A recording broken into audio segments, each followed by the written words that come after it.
application work in here? We're going to work on some hands here too. In fact, pop over here, Ryan. So one of the things we were just working on was mirror hands, right? And as simple as mirror hands is, usually we'll practice it in a couple of different ways. One way we like to practice it as an interception, as an intercepting hand, right? So a lot of times you'll see that it's in the second Erlu form where you'll see it, and when we walk it like so and so. It's one way of walking it. So one of the ways of walking it is to come inside and then drive back in up through as an attack this way. The other way is just to walk right into it, right into here. But we also like to use it as a as a way of trying to lock it up a little bit. And so we take the same technique and you drive across, step out, and then you're reaching up and out. Go ahead and walk out of it, Ryan. And you end up basically your application and your endpoint. Now, I think I want to emphasize that just a touch, is that in both cases, whether I'm using it as an intercepting hand, as a striking hand, so I was using it as a strike, and I was in here, and I'm striking up and out through the pecs, and that's the striking version.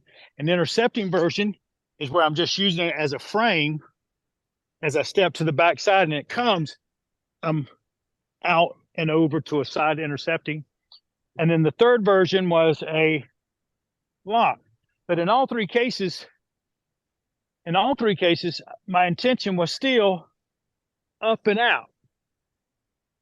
I wasn't changing my mindset, right? I wasn't trying to, because as people would say, you know, and it's absolutely true, the more you get involved in the martial arts, and I was telling Beta this last week, you know, the more mental junk you get in your head, the slower and less effective you are going to be.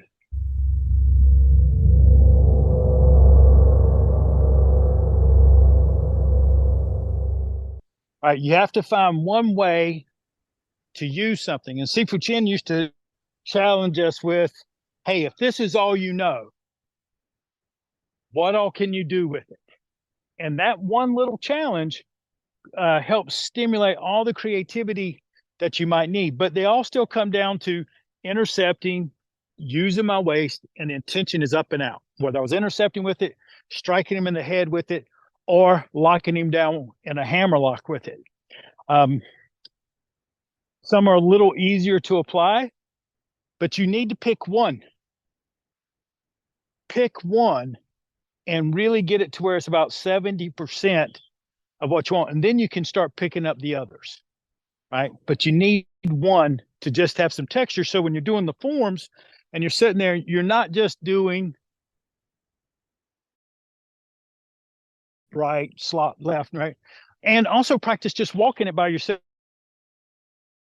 I've already started the lesson, but you know, this is the, I made a note that, you know, I wanted to spend a little bit more time about how to correct yourself and how to address some of your own concerns when it came to your personal practice.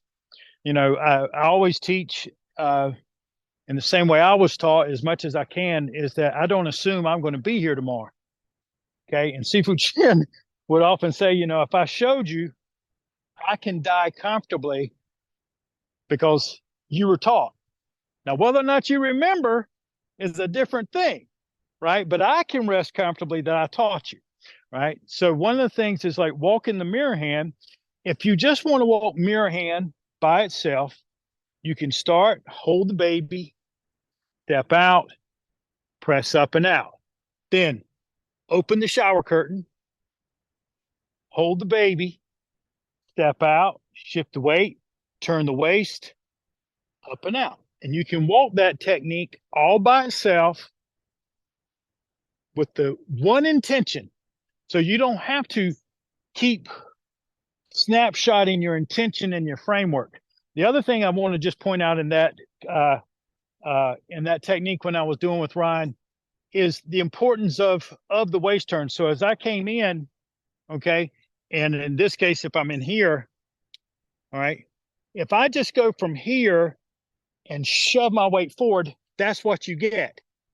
Pretty much a chicken wing with an elbow coming up pretty close to your face. Okay, because I didn't use my waist. I just slopped my weight forward and it didn't do what I needed. It didn't create the torque that I need. If I do the same thing and I step out and I turn my waist, as I turn it, he goes where I need him. It actually takes me less effort if I just do what I was taught. What a concept. You don't have to relearn anything. You know, you don't have to do anything. That's what's so frustrating about it, at least it was for me, is that you don't have to relearn. Sit, turn your waist, and voila. He ends up exactly, I'm going to turn you around just a bit, exactly where you want him in the mirror hand. And if you want to know the numbers of ways that you can destroy him, once you get him there, we'll let Bob Speed pick it up after that. Right. But the main thing with it, if you take the one technique, first is you post in it, get it right. And to just practice the posting technique of mirror hand, as I'm going to turn to the side a little bit, say, okay, well, I know, go through your checklist from the feet up first, right? We know that we pick yourself a spot. In this case, I'm going to pick that small little tree right there. I'm going to make sure that my big toe is pointing toward that tree, because Tai Chi Chuan is what we call a front toe system, which means my intention is wherever my front toe is pointing. It doesn't always mean it's at him. What it means is that I know the intention. Like in this case, I don't try to walk through him. Then I end up, headbutting on his big old tall shoulder of his. My intention is to torque him. And so I step.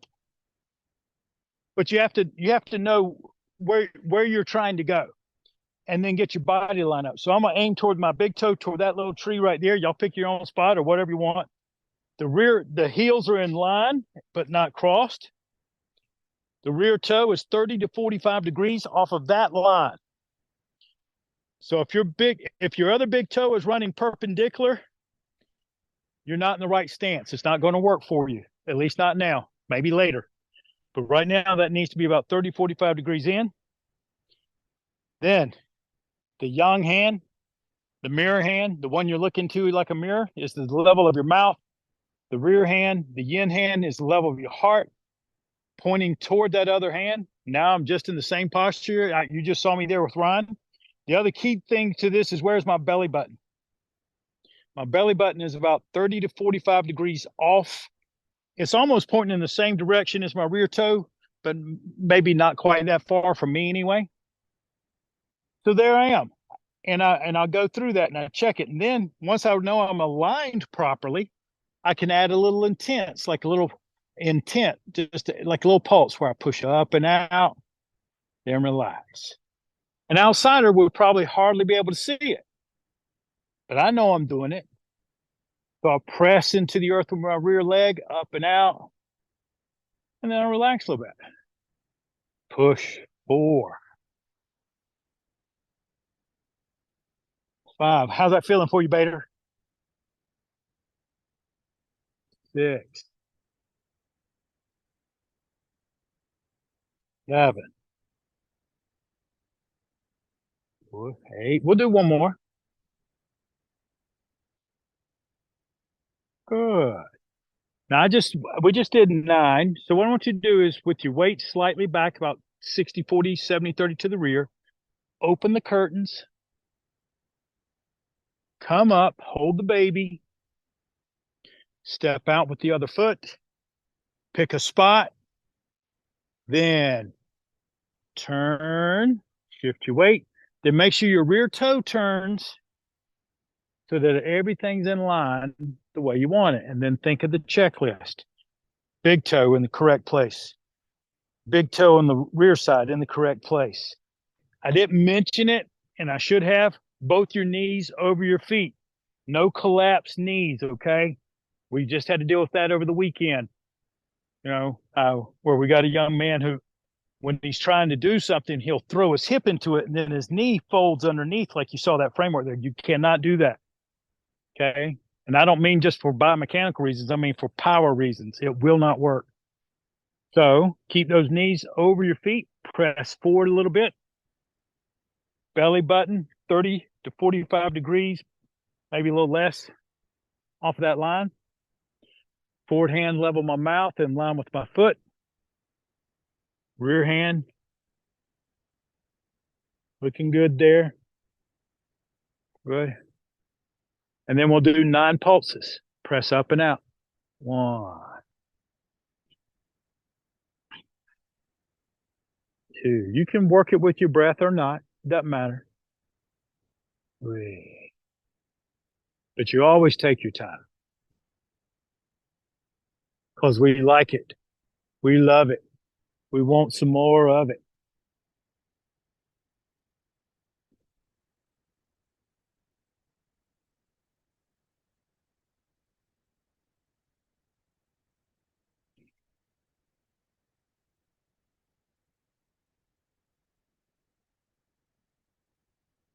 Good. All right, let's pull that together and have a quick summary of things. That is what we would call basically a baby set, cheater set posting. Okay.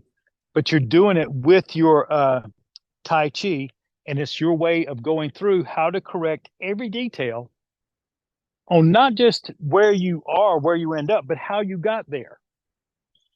And then to practice the application with the posting. And we just call it a gentle pulse. But think of all the things that you had to know in order to make that happen. The alignments, where everything is supposed to be, where the belly button's supposed to be, everything in line as a unit with the whole body, and then the intent. Where are you trying to go? Now, you try to embody that. It takes a little while, but the more you'll practice one posture, 2, or maybe 3 at a time during the course of a week, you can get better faster, much, much faster. All right. So now the next question, well, which one should I practice? Well, there's two answers for it that I would usually give you. First is anything that shows up over and over again in your techniques and forms in your practice. Okay. Single whip's a good example. Cloud hands is a good example. But if you're going to be like Ryan is a very organized engineering type of person, if you're going to pick the priorities, then start with Loi G, Pung Loi G and I. Mirror hand, roll back, 2-hand press, 2-hand push. Start with those because they are the primary energies that you're trying to learn. And as you're sitting here pulsing, you're just playing with energy, your mindset. So what was let's say Loi, especially Loi, because Loi and An put together is what created the original grasping the bird's tail exercise. Yep. So if you look at Loi, are y'all ready? Any questions before I move along? Okay, no? Okay. So if we were trying to learn and self-correct Loi and basically in every detail, except for having somebody to work on it. Well, before we do that, Loi throws something. Loi is here. Okay, you see what happened to Ryan? Okay, do it slower. All right, watch out. You see how I'm going out? We call this technique the alligator's mouth, right? So as it's coming, I'm going in. And I don't aim for his hand. I just do what's in my capacity. I go out and then it comes down. If you do Loi correctly, what should happen is, one, I don't slow him down at all. And notice I'm not telling him what I'm going to do. He's just feeling what I'm doing. I don't want to slow him down, so I'm not trying to block it. I'm not trying to stop his hand. That only stabilizes him. Sorry. Okay? It only makes him balanced. I want him to feel like, oh crap. Okay. Now all I'm doing here is reaching out and I'm adding to his punch. So as it's coming, I go, whoop, he ends up going faster than what he had intended to. And that makes him fall into the cookie jar a little bit. Okay. So when you're practicing in the air, you'll see it later on. That's exactly, you'll reach out Right in the mirror hand, what's the next thing when I'm teaching you? What's the next thing I say? Over and over again. Reach into the pizza dough. That's exactly right. Get right here. Reach out into the pizza dough. And then you sit back, turn the waist, and you finish here. Okay. Where your, we'll say your yin hand is right by your hip with the lao gong, the center of your palm, pointing into the line of your intention. My forward toe is up. Okay. And my right arm, my yang arm is at the level of my midsection. Here, it's not. I'm laughing because I can hear Sifu Chin.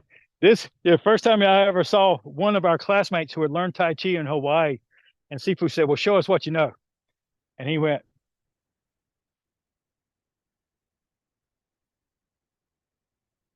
"We have a couple of students who will still practice this way from time to time, right?"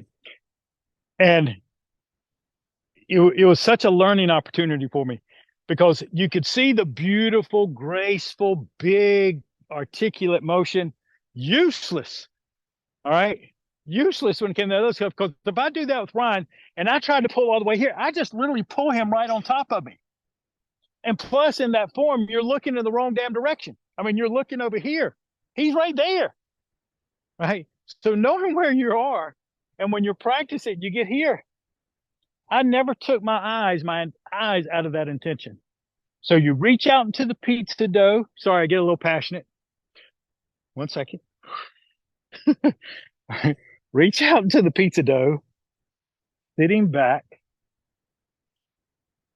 and then address your details. Even in this case, with the smaller stance, what we call the empty step toe up, the servant stance, the rear toe is still 30, 45 degrees offline. The belly button is off that line. Why? Not you. Anybody else? Do you remember why your belly button is at that angle? That's the application why, but there's a mechanical why. Okay. Bader. Okay. No. Anytime the same hand and foot is out young, okay, the belly button is going to be off that line about 30 to 45 degrees, whether it's in single whip, okay, crane cools wings, the belly button will be off of the forward line 30 to 45 degrees when the same hand, same foot is out.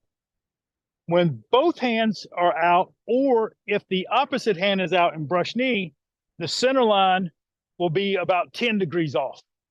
It closes down. So if I'm facing the camera and I'm doing Loy, my belly button is right over there. If I'm doing brush knee, it's right over here. If I'm doing on, it's right over here. If I'm doing single whip, it's right over there. Okay? So that's how you mechanically check yourself about where's my waist and torque supposed to be. So here we are in Loy. Now, to do the pulse, what you do is imagine that just like an alligator that's pulling the zebra into the water, right? Or one of those little ant daubers that reaches up and grabs an ant and pulls it down into the sand with it, okay? When you're here, you want the sensation without moving much that you sink into the earth just a little pulse, down, and then relax. Down, and relax. That's 2. Do a few on your own. I'll let you know when I'm finished. That little sink should come from the rear knee, and it should feel like it's going almost straight down, not behind you. So please avoid doing ascites, right? So when I ask you to go down, I don't expect to see this. I expect to feel it go down, pull into the earth. Makes it burn a little bit more, but at least it's right. Isn't that right, Bader? That's right. And Bader came in a little bit hurting, but Bruce E's reminded me that we have a no pity zone. Good. One more time. And rest. You remember that next time you see Bruce.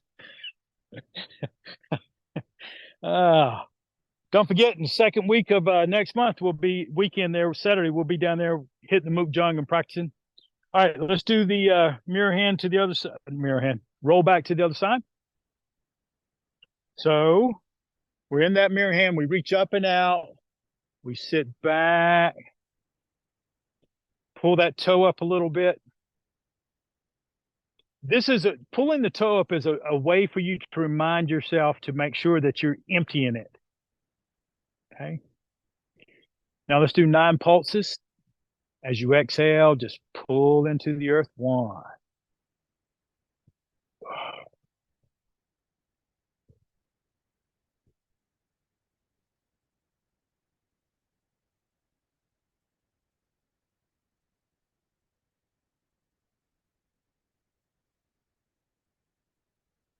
Always take your time.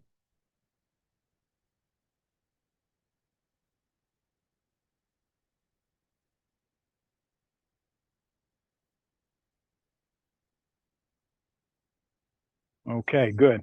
So in all fairness, one of the things I should probably do is if, let's say you're going to walk Lois, okay, you say, okay, well, I posted in it. I did my 9 breaths. I did 9 pulses and I checked all my alignments. I got it off. So how would I walk it? And you would walk it almost just the same way you just saw me doing it just a moment ago. You reach up, out, pull back. Then you just reach up to the other side, pull back. You'll walk it in a little zigzag. Reach up, step back. Okay.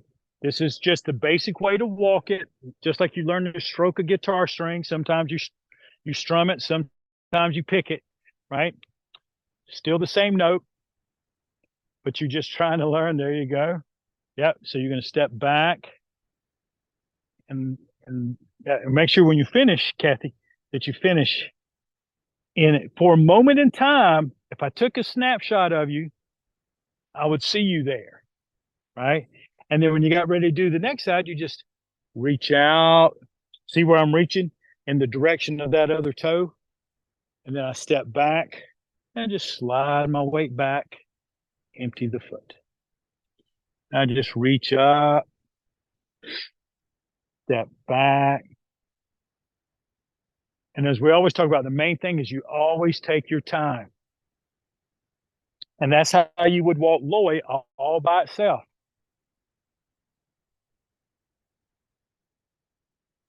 There you go. Good. There you go. Sometimes it's actually pulling things out of the form can be very challenging, right? Because you're so used to just doing the pattern of the form. And one of the things I was hoping for tonight was to help you all of you, you know, if you're sitting down and let's say you're someone as seasoned as Ryan or Bruce or Bob, you know, and they, you know, they've done a lot of this and they know it really well, you know, but at times when you've done something so long, so often, you're like a fish in the water and you forgot how to swim because you just do it. Okay. And the details that I'm breaking down again with you this evening apply to me. They apply to Ryan. They apply to Bob. They apply to Kathy. They apply to all of us.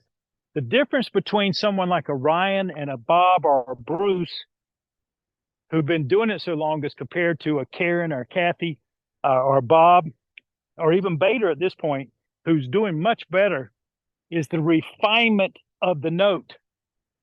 They're able to do it and one part of the technique starts to blend with the other to an outsider can't see all the details. Right. But if you're paying attention, one of the things that you've heard me say over and over again, and I can promise you, if you don't do it, you will pay the price for it one day. If you ever try to use it, is that when you get ready to do Loy and you reach out into the pizza dough, the first thing that is supposed to move is that rear knee. If you want the mountain to move the pedal and let the boulder come to you. Don't try to shove the boulder over the pebble. Just let the pebble go.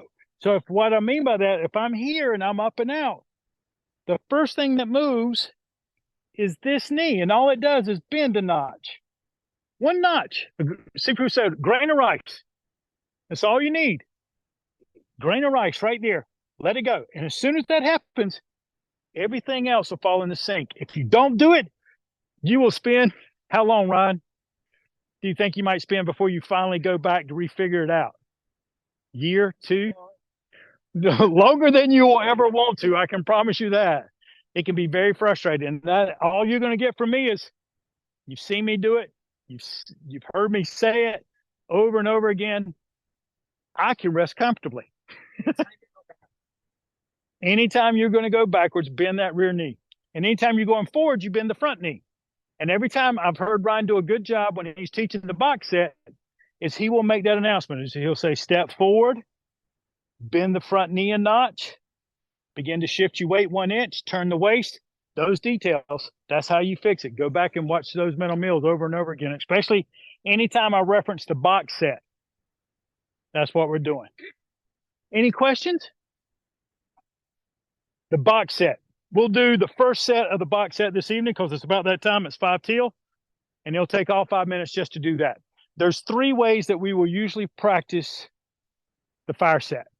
Okay, the fire set. We'll usually practice as a box, as honey, and then we'll practice like a cloud. Now, the only reason we call it the fire set is because that's what it was called when Sifu was teaching it at the time. He usually just referred to it as the Sentian Wu Chi set. It's a basic set of Tai Chi, but your mindset on how to approach it. Ryan, why don't you pop up here with me? And then we'll do a box set of, do the first set, the fire set. We'll do it in a box style. Okay. So for some of you, I know that y'all may be a little bit more modern with the Tai Chi and like to start with your feet together and then pick up the toe. I can't remember how that. Oh, yeah. Put the heel up there and then spin it up and take it out. That's one way of checking for the width of your feet, right? Sifu would always tell us to get them under your shoulders. If you need to measure it, fine. All right. Hands float. As you exhale, let everything settle down. And that's your first intention, right? Settle down like a buoy. Floating, sunk into the ocean just a little. Buoys don't sit on the ocean, they sit in the ocean.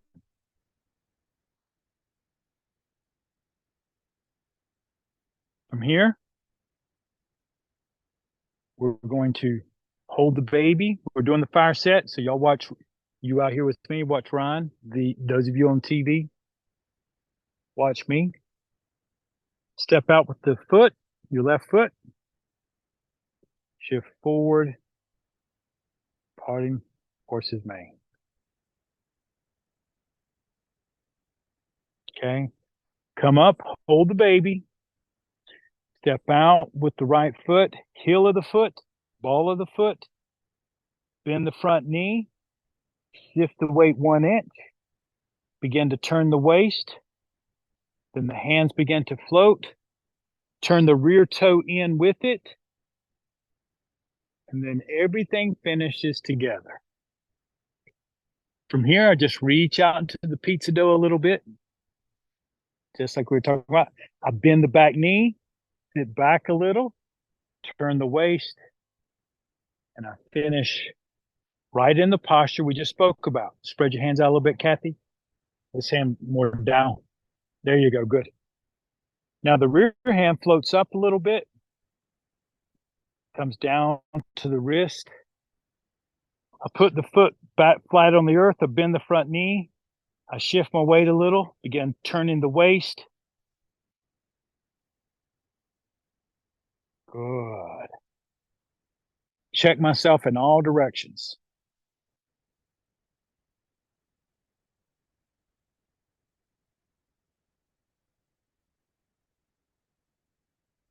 Wash the back of my hand. And we're going to walk the arms over the bridge. Bend the front knee. Walk your arms back over. Down and out is your intention. Down and out. 45 degrees. That's a good place to start. Okay, from here, be patient. Just roll the arms as if you're holding onto a tree. Hold the moon. Bend the rear knee. Begin to sit back. Just sit straight back.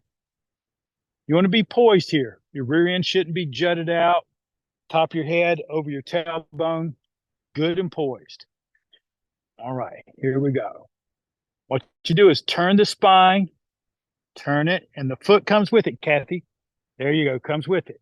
When it won't turn any further, put the foot flat, shift your weight over, and then relax that side, and it will naturally unwind to the corner. Your toe is down here.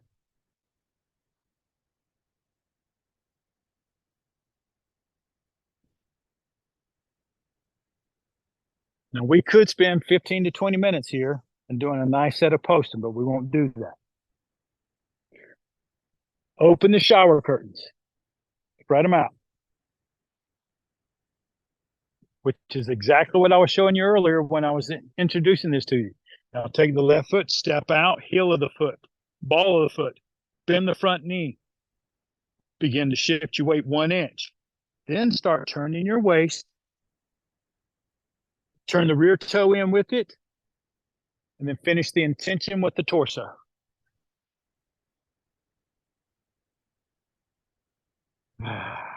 Feel good. Then you reach out to the pizza dough and roll the hand, bend the rear knee, and begin to sit back as a unit. Bring everything back. That front toe or front foot may come in a little bit. That's fine. Think about that intent we spoke about, pulling them into the earth.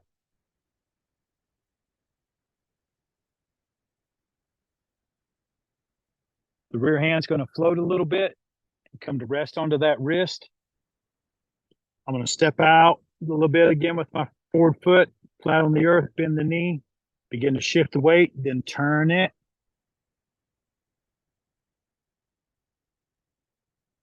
Good. Stay right there. Is everybody good? It's pretty hot out here, so I'm asking them because we're all sweating it out pretty good. All right. Wash the back of your hand.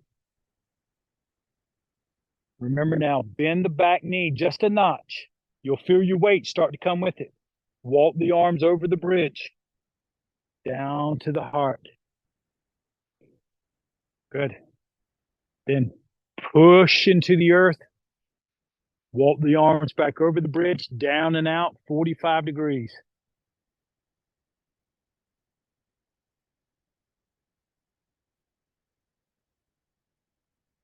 Good. Sitting back. I want you to turn, push the sky.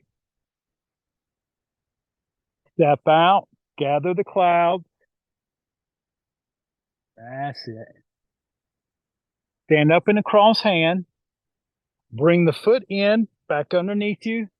Press the arms toward the earth, your head toward the sky, and finish a good night's practice.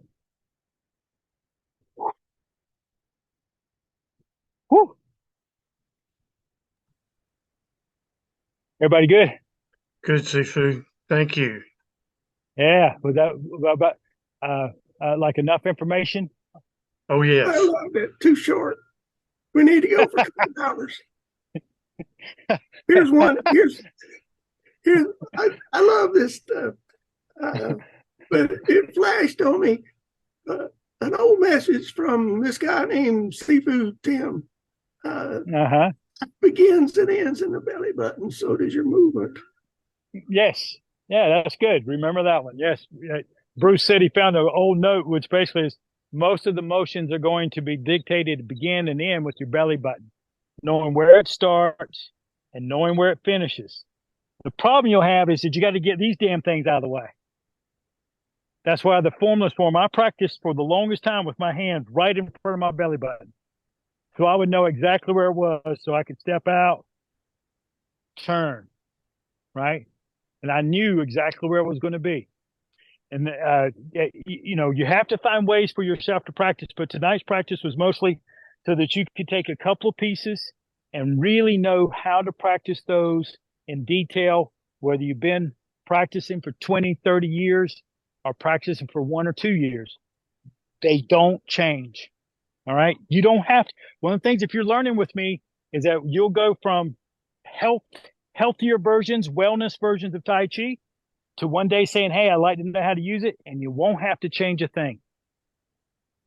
You don't have to learn some other set special. We'll adjust timing. We may refine your intent, but we will not have to change what you've learned so far. Okay. All right. Love y'all. Take care of yourself, and we'll Thank see you soon. sister. Yeah.